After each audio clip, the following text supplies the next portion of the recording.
je l'ai bien dit, qui va venir vous présenter. Donc Christian est à ce jour élu CCP en catégorie A, parce que jusqu'à ce jour, il y a des catégories. Voilà. Et ensuite, Mylène fera le complément, donc ils vont vous faire le binôme. Applaudissez-les tous les deux, parce que là, ils sont en train de faire une première. Oui, ça fonctionne. Donc, oui, donc bonjour à toutes et à tous.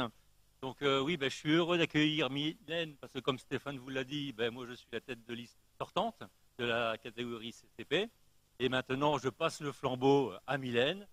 Je suis très heureux de l'accueillir et qu'elle vienne se présenter ensuite au fur et à mesure de la présentation que nous allons faire. Donc, en commençant la CCP, alors CCP, pour que tout le monde sache ce que c'est bien la commission consultative paritaire. Donc, qu'est-ce que la CCP? Eh bien, elle examine les questions d'ordre individuel relatives à la situation des agents contractuels de droit public. Donc, elle a pour rôle d'émettre des avis préalables à certaines décisions individuelles, notamment la discipline.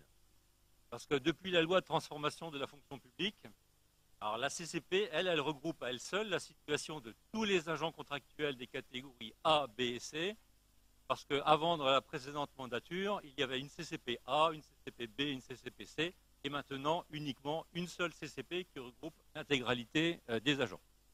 Donc là, maintenant, on va vous décrire à quel moment est-ce que la CCP peut se réunir, être convoquée à la demande de l'agent ou de la collectivité. Donc là, j'ai fini de faire l'introduction, donc je vais passer la parole à Mylène.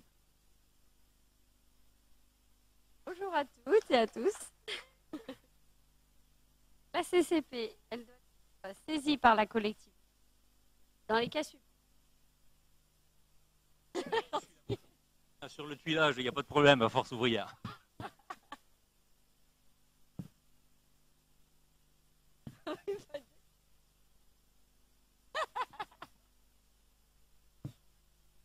On va y arriver. Hein. Donc, la CCP, elle doit être saisie par la collectivité dans les cas suivants. Donc, le licenciement postérieur à la période pour les motifs, la disparition du besoin ou la suppression du emploi, la transformation du besoin en emploi, le recrutement d'un fonctionnaire sur le poste et l'impossibilité de reclassement à l'issue d'un congé sans rémunération. Également l'inaptitude physique définitive.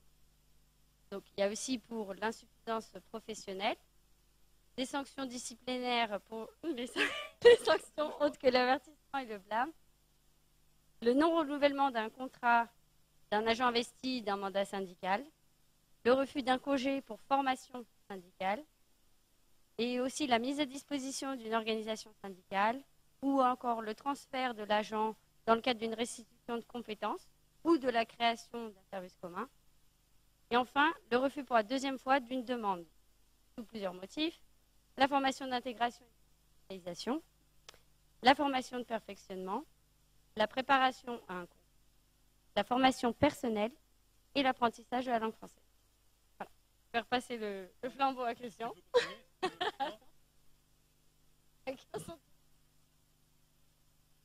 Donc là, c'était le cadre où c'est la collectivité qui doit convoquer la CCP. Mais à l'inverse, il y a aussi l'agent qui peut convoquer la CCP. Donc dans quel cadre?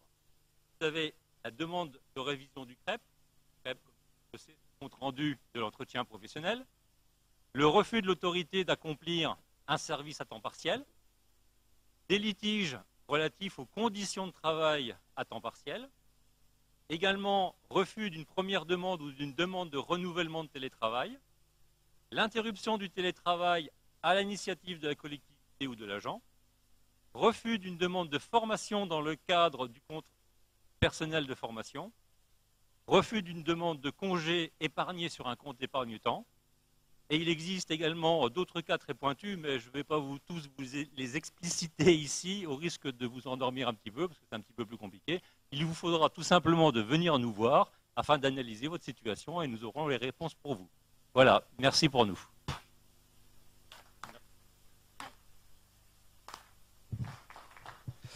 Très bien.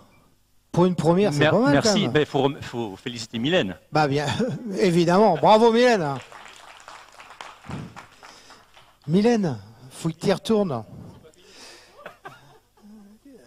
Tu peux zapper, tu peux passer sur, s'il te plaît. Voilà. Donc ça, Mylène, c'est à toi. C'est que toi.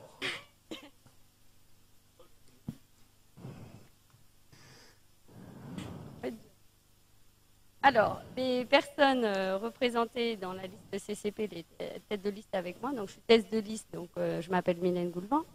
Ensuite, il y a Christian qui est avec moi, ensuite. Il y a Bernard Alexandra, il y a Monsieur Sylvestre Nivet, il y a Palar Thébo Fanny, et enfin, il y a que Laurent. Voilà. Voilà. Et après, vous avez, donc ça c'est Christian, tu prends la suite, Christian, vous le faites à deux, vous faites comment? D'accord. Allez, vous organisez, vous donnez le nom les autres noms, s'il vous plaît. Donc, les noms ensuite, il y a Hernandez Farida, Abdi Léa, Luis, non, toi, là c'est titulaire meilleur, donc moi je lui fais ça et moi je fais ça. C'est plus vivant. Il n'avait pas dit ça. Plus vivant. On va y arriver. Donc, il y a Hernandez Farida, Et Luis, Léa, Abdi Guillaume, Thébault Jean-Baptiste, Brossard Maxime, Bécouche Sonia, Hula Mario, donc Hula Marie-Odile, effectivement, on l'a zappé, Mollier Nicolas, Petit Dominique, Ardillon Louise, Morvan Gisèle, Kiev Sylvie, Dumont Cédric Abida Christelle, et Louis Millard, Coiffard Mélie, Bouban Brice. Bouffet Sonia,